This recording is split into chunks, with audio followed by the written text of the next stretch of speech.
You take any crazy idea. I don't know, it's hard to make up a very crazy one day, witches or something like that, and you tell about what people used to believe in witches, and of course nobody believes in witches now, and you say, how could they believe in witches? Then you turn it around and you say, let's see, what witches do we believe in now? What ceremonies do we do? Every morning we brush our teeth. What is the evidence that the brushing the teeth does us any good in cavities? So you start wondering, are we all, imagine as the Earth turns on the orbit, there's an edge between light and dark. And along that edge, all the people along that edge were doing the same ritual for no good reason. Just like in the Middle Ages, they had other rituals. And you try to picture this perpetual line of toothbrushes going around the Earth. It's to take the world from another point of view. Now, it may well be that brushing teeth is a very good thing because it gets rid of cavities, and you can find out whether it does or it doesn't by trying to find out. Now, you can ask your dentist, and he says, of course. And you say, what evidence? I have not found the evidence from dentists because they just learned it in school.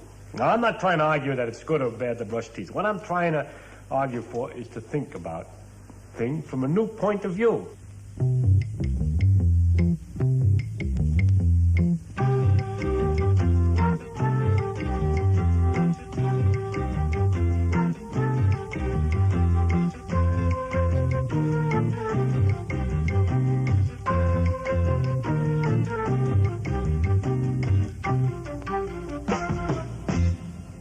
I have had in my life a number of pleasant experiences. The earliest one, when I was a kid, I invented a problem for myself, the sum of the powers of the integers. And in trying to get the formula for it, I developed a certain set of numbers formula for which I couldn't get. And I discovered later that those were known as the Bernoulli numbers, and discovered in 1739. So I was up to 1739 when I was about 14, you see. And then a little later, I discovered something. I find out they invented a thing called, which we now call operator calculus. And that was invented in 1890 something. You see, I was inventing things that came later and later. But the moment when I began to realize that I was now working on something new was when I read about quantum electrodynamics at the time. And I read a book and I learned about it. For example, I read Dirac's book. And he had these problems that nobody knew how to solve. They were described there. I couldn't understand the book very well because I really wasn't up to it. But there, in the last paragraph at the end of the book, it said, some new ideas are here needed. And so there I was. Some new ideas were needed. Okay, so I started to think of new ideas.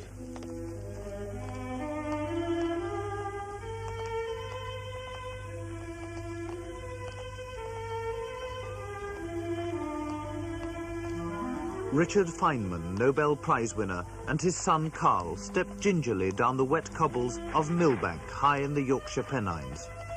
Feynman, professor of physics at the California Institute of Technology, retreats to this remote village near his wife's home for a special purpose. It's here he finds the time and solitude to sift the ideas that have made him the most feared and original mind in modern physics.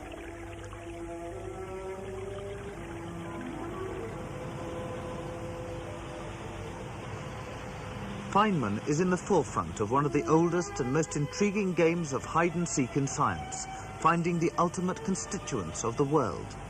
In this search, Feynman is a celebrated maverick who was encouraged by his father, a New York clothing salesman, to confront conventional wisdom.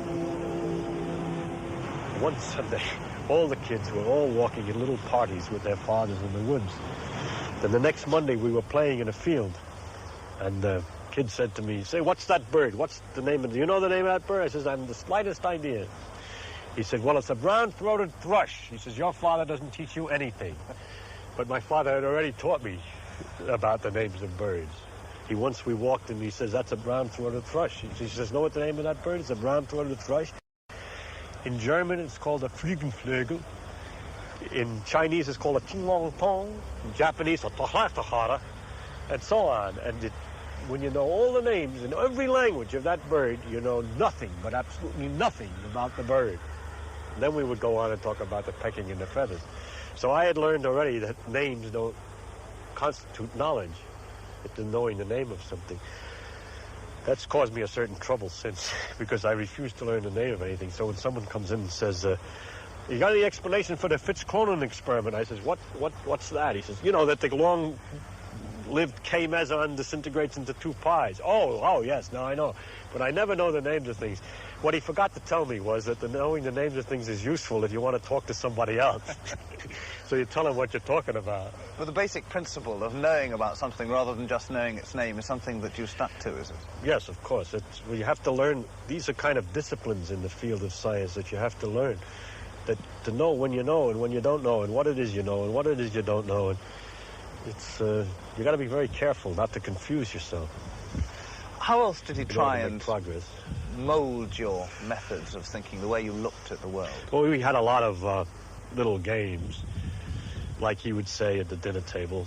He'd think of some little problem, and he'd say, suppose you were a Martian, we were Martians, and we came down to this Earth, and we'd look at it from the outside. And that, I can't explain exactly what he meant, but there's a way of looking something anew, as if you never saw it before, for the first time, and asking questions about it as if you were different. For instance, if you would ask, later I did some little amusing research for a paper in college on sleep, but it started with a question of his kind. Suppose you were a Martian who never slept. They didn't have sleep. You didn't have to sleep. And you came down to this Earth and you saw these people who had this funny property that every day for a certain amount of time had to lie down and become unconscious. And then the natural question would be, how does it feel to get unconscious? What happens to you? Ideas run along and suddenly they stop, or do they just run more and more slowly? But what happens to your ideas? How does it feel to become unconscious? So I tried to answer the question. What happens when you become unconscious? But you find that these days, you still, when you're faced with a particularly difficult problem, when you're absolutely stuck, you tend to say, let's look at it like a Martian would look at it and stand Sometimes. There are lots of things that people did.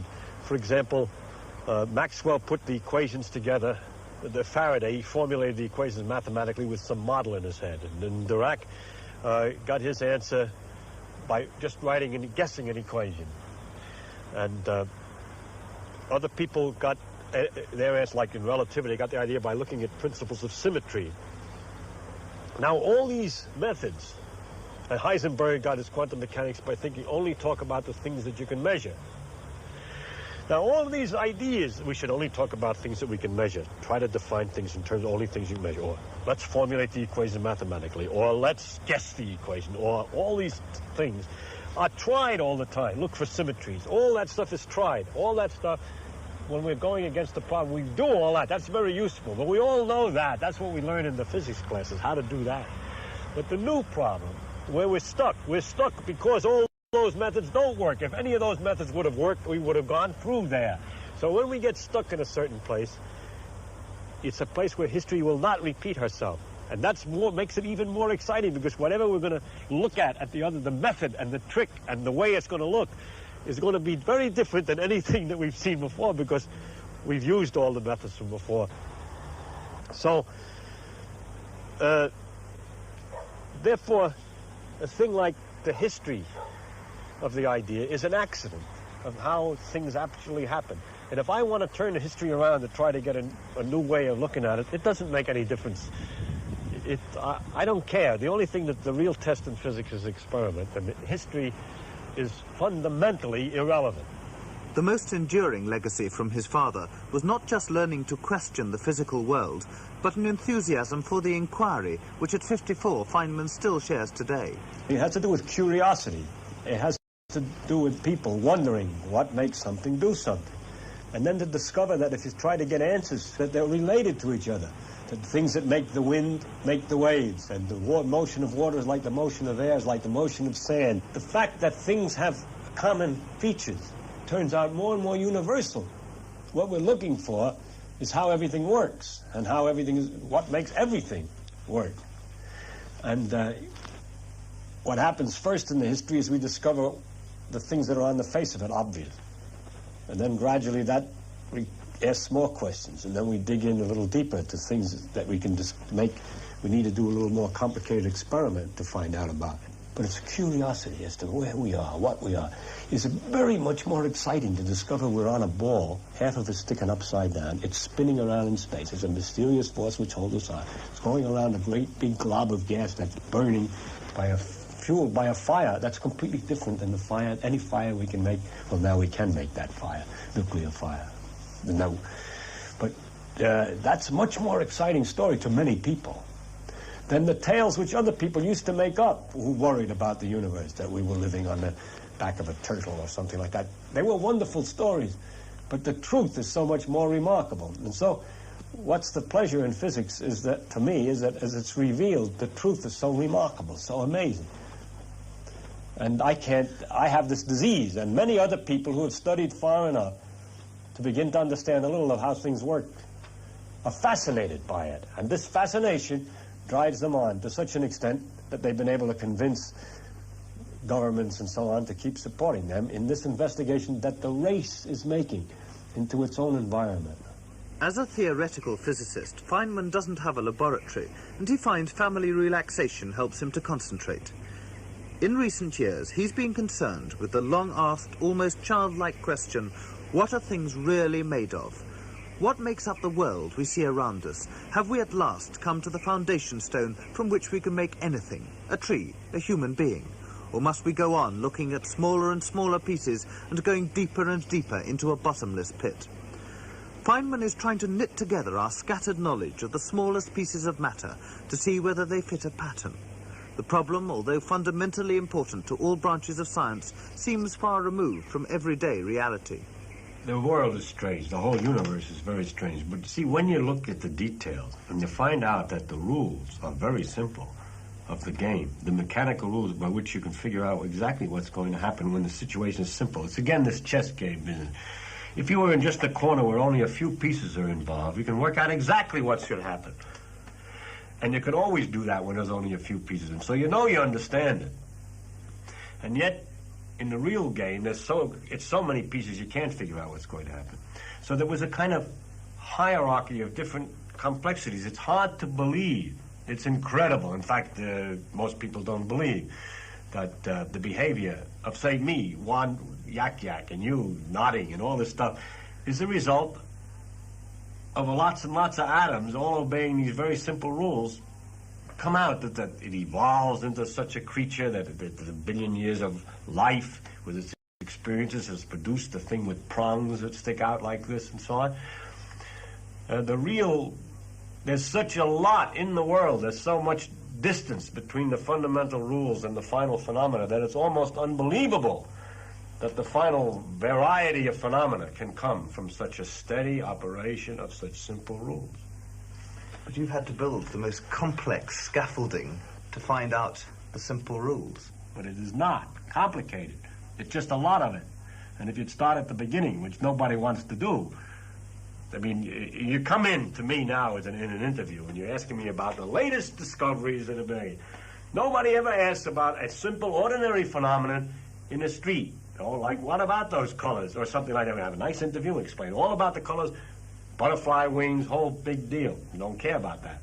You want the big final result. So then it's going to be complicated because I am at the end of 400 years, a very effective method of finding things out about the world.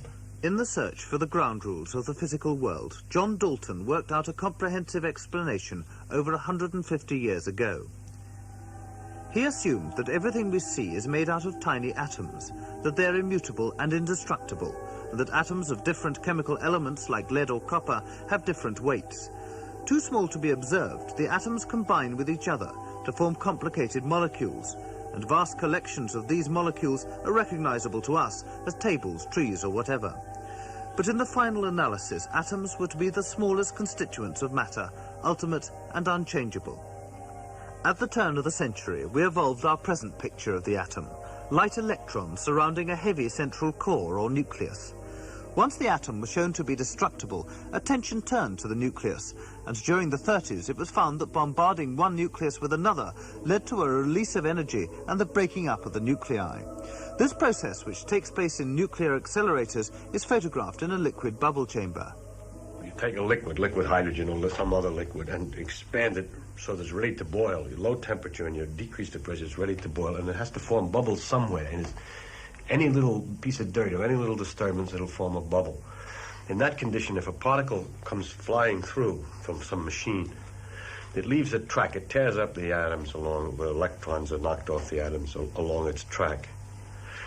And we can't see that. But when the gas tries to expand, when the liquid tries to boil, the bubbles form around these charged particles which are left. So it leaves a string of bubbles are then formed. Then you can take a picture of the bubbles.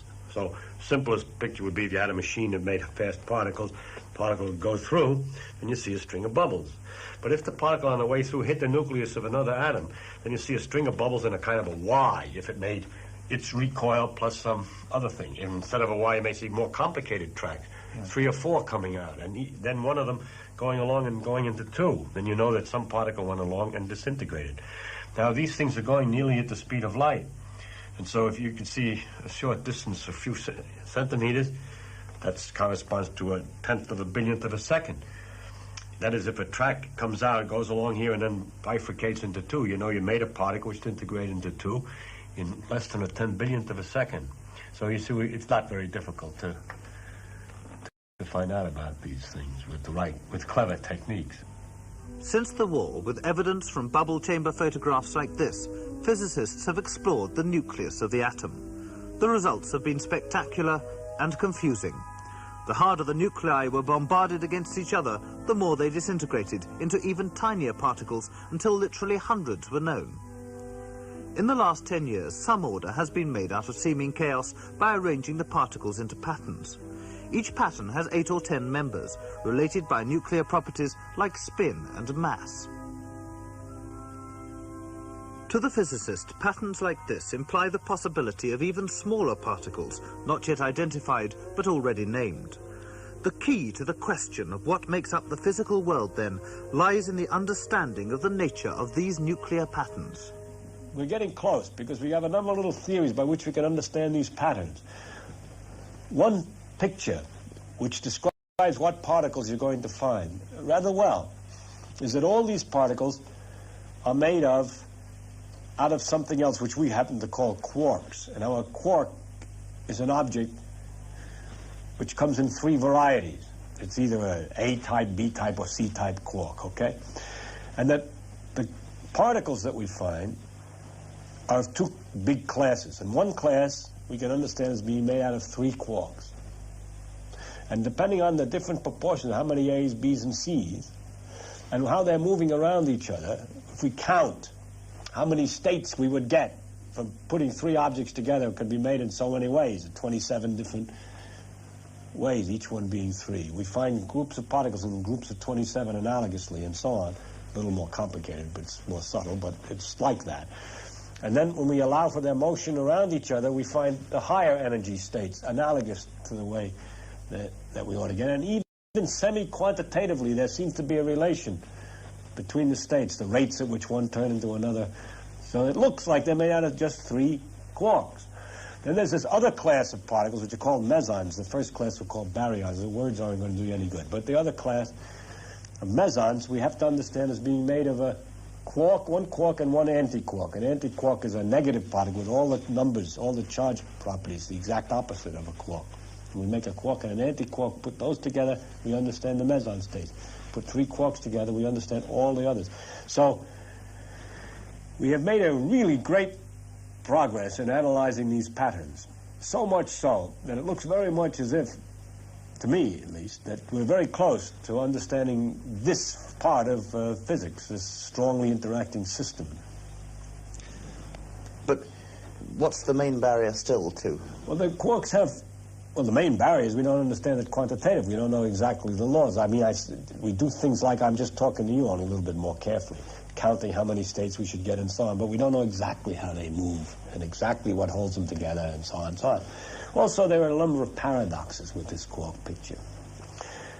This picture helps to give us the behavior at low energies of what kinds of particles to expect. But then you'd expect that a particle would be made out of only 3 parts. But we've done some experiments at very high energy, hitting a proton with an electron, which can only be interpreted by supposing that the number of particles inside is really infinite, if there are particles inside. It can't be done with just 3. You can calculate, it doesn't come out right. So there's a difficulty. Furthermore, The idea that there just be three particles is contradictory to the ideas of relativity and so on, which imply the existence of particles and antiparticles. And when there are three, there should be possible for the forces to produce pairs of particle-antiparticle in various numbers. So there should be not just three, but many more. So the infinity is not a paradox by itself. The three is more of a paradox. Why is it so simple? Why can we get away and understand so much with just three when there should be an infinite number probably in there, both theoretically and experimentally? Another thing that's a little technical but very paradoxical is that we've had a rule back for atoms that no two electrons can occupy the same state. It's called the exclusion principle. And we thought we understood that that was necessary according to quantum mechanics and relativity. You know, it has to be. And with the quarks, we find the exact opposite rule. Two particles tend to occupy the same state. The exact opposite. It seems to be contradictory with principles. There are ways of escaping this all the time, only by complicating the picture. But the simplest picture, just three, which explains everything, is self-contradictory. Furthermore, some people suppose that maybe these quarks could come apart. That would mean the prediction of new states, which consists of only one quark, say. If there was such a state, it would have to have a charge of 1/3 normal charges of our objects, for example, or 2/3. And we don't find experimentally any such particles. Now, everybody's looking for them. But it looks as if they exist at all, they have to be extremely heavy. Then the problem is, very good, if they're extremely heavy, how, compared to a proton, say, how is it when you put three of them together, you get a light object that's not heavy, like the proton? There are technical ways of arranging it, but they're always complicated. The situation is, as it always is when we're near the answer. It looks much simpler than it has any right to be. And we have to understand that simplicity and why we think it must be more complicated. Our minds are complicated somehow. Just like the orbits of the planets, which were supposed to be circles, which looked simple.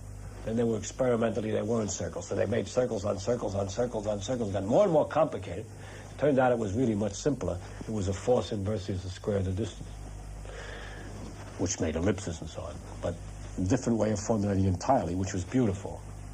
So now we have our wheels within wheels. It looks simple. Nature is no doubt simpler than all our thoughts about it now. And the question is, what way do we have to think about it so that we understand its simplicity? That's where we stand now. On holiday in the Pennines, Richard Feynman is paid a neighbourly visit by Yorkshireman Sir Fred Hoyle, the astronomer, cosmologist and science fiction writer. At first sight, there seems little in common between the study of galaxies and nebulae billions of miles in diameter and millions of light years old, and nuclear physics, where particles exist for only a millionth of a second.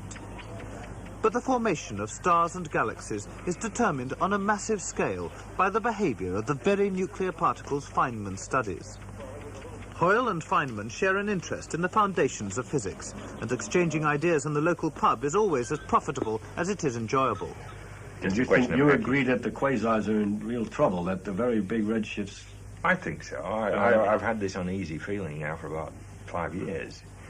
It looked crazy for a while, but it's like piling up of evidence all the time this way. Each one makes a new problem. Yeah. Every piece of evidence is the same problem in the same sense. If there were any cause for a redshift as big as that, other than recession, we'd be all right. That's right. But in the present physical laws, there doesn't seem to be any place for such a redshift. That's good. That That's fits. good. That one failed. And at the same time, the same kind of laws predict the kind of peculiar phenomenon of black holes, which we confusing. Yeah. And it could be that either the gravity is wrong or one of the physical laws are wrong, too. Some physical law that's involved. Because I'm not arguing at the moment that the physical laws are wrong. I mean, you would agree that one has to push it through along these lines. Yeah, the best way to progress, I always think maybe, is to try to be as conservative. That's what Wheeler always said. To try to be as conservative about the physical laws as possible in explaining the phenomenon. And if you continuously fail, then you gradually realize you got to change something. But if you start out by saying, got to change something, there's so many ways of changing. And you don't know how it's most likely you don't have to change anything. Most of the time we succeed ultimately in explaining these damn things in terms of the known laws. But it's the cases that fail are the interesting ones. Yeah. Yeah, it's the like the part old that you story, don't isn't know. it? The chap with the under the single lamp in the street. Yes, that's right. Where a passerby says, "What are you looking for?" He says, "I'm looking for my key," and they search for it for a few minutes. And at the end of these minutes, the passerby said, "Are you sure you lost it here?" And the man said, "Not at all, but unless I lost it here, I'll never find it." Because the light's better here. Yeah. Yeah, we work where the light's Yeah. better. Yeah. Once I was thinking by analogy that there was a time in the 1900s when the thought that the properties of substances were not physics. For example, they would be numbers. We would find a series of numbers. The index of refraction, that was physics. But the number for the index, that glass had an index of 1.543 and so on, that salt had another index, that those numbers, the properties of substances, would come from chemistry or something. But that it was that time, it was considered a different branch. Then when the quantum mechanical understanding of the atoms was evolved, then we could calculate all these properties, and we realized that all these numbers were really part of physics. And so properties of substances became a branch of physics, whereas previously it was a sort of chemical branch. Then I wondered by analogy, I always worked by analogy, what today do we not consider part of physics, which may ultimately be part of physics? I see. And I realized immediately something. We consider, at the present moment, most people consider that we study the laws of physics, that is how things go, given a certain condition, how the things behave after that.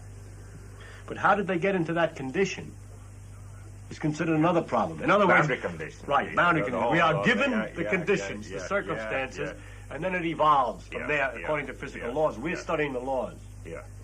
It's as though we were doing a chess game again, and we're working on the rules, but we're not worrying about how the pieces are supposed to be set up on the board in the first place. That's not our business. That's the business of history, how the world evolved. Astronomical history of cosmology, how the universe exploded or the steady state or whatever it was. It's not our business. It's interesting that in many other sciences, there's a historical question, like in geology, the question, how did the Earth evolve to the present condition? In biology, how did the various species evolve to get to be the way they are? But the one field which has not admitted any evolutionary question is physics.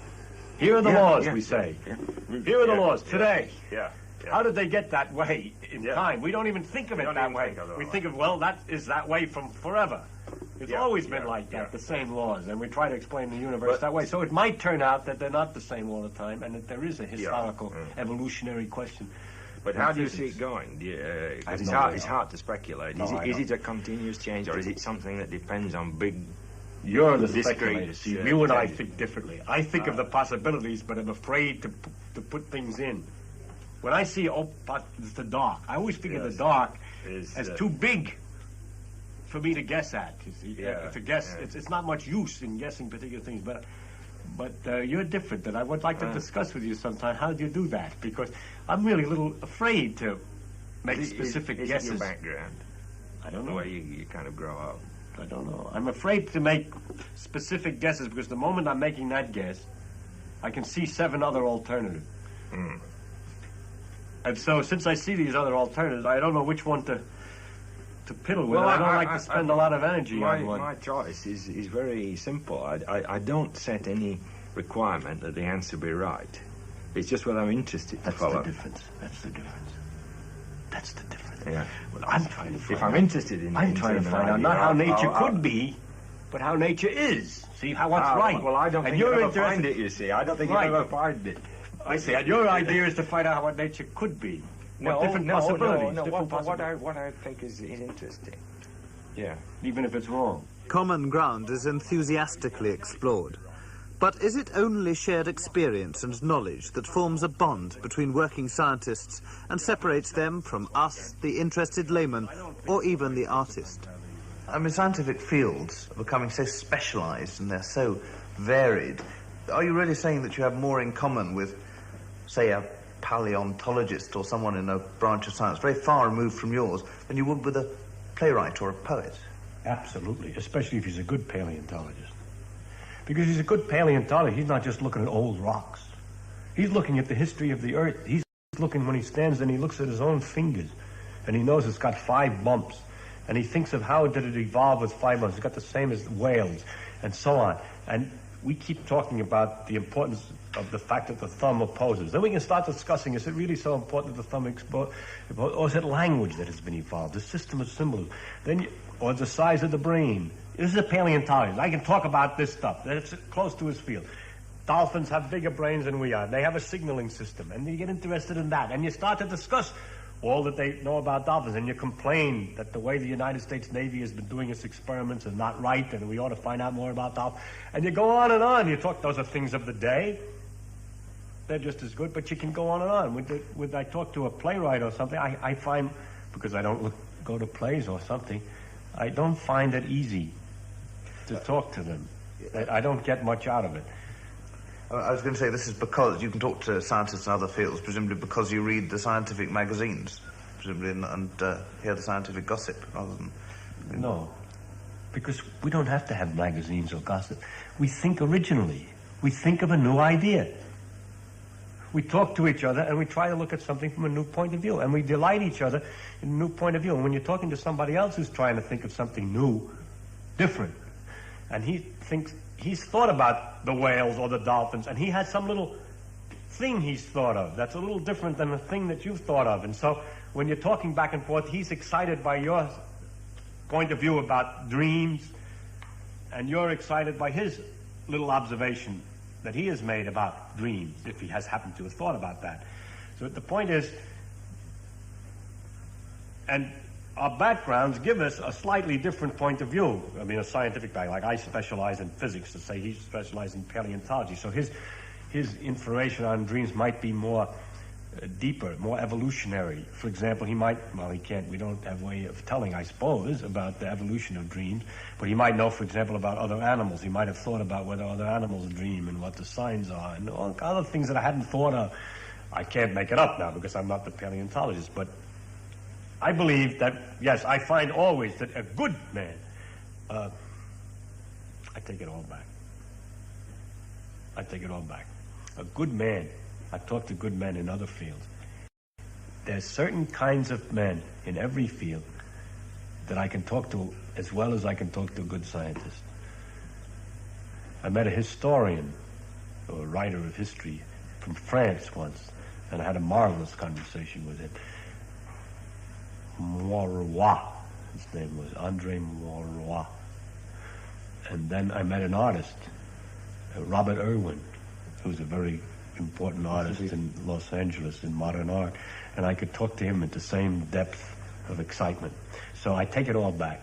If you give me the right man in any field, I can talk to him. I know what the condition is, that he did whatever he did as far as he can go, that he studied every aspect of it as far as he has stretched himself to the end. He's not a dilettante in any way. And so he talked deep as far as he can go, and therefore he's up against mysteries all the way around the edge. And awe. And we can talk about mystery and awe. That's what we have in common. You were talking a bit about these fallow periods when things get very painful. After discussing working problems, it is natural that Feynman and Hoyle should savour that most thrilling pleasure of all, the moment of revelation. You try all sorts of things and you're hopeful about trying it. Have you had a moment when, in a complicated problem, where quite suddenly the thing comes into your head and you're almost sure you've got to be right? Oh, yes. I mean, this is a great... Oh, God. Yeah. And then you try to figure out what the conditions were of that moment that you can do it again. Yeah. For example, I worked out the theory of helium once and suddenly saw everything. I was struggling for 2 years. That's right. And suddenly saw everything. And one afternoon, I can remember everything about it, by the way. It's psychologically funny. You can remember the color of the paper you were writing on. Is that true? And the room and everything else.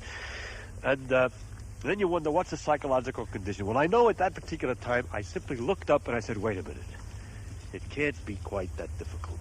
It must be very easy. I'll stand back and I'll just treat it very lightly. I'll just tap it and it'll say bunk, bunk, and there it was.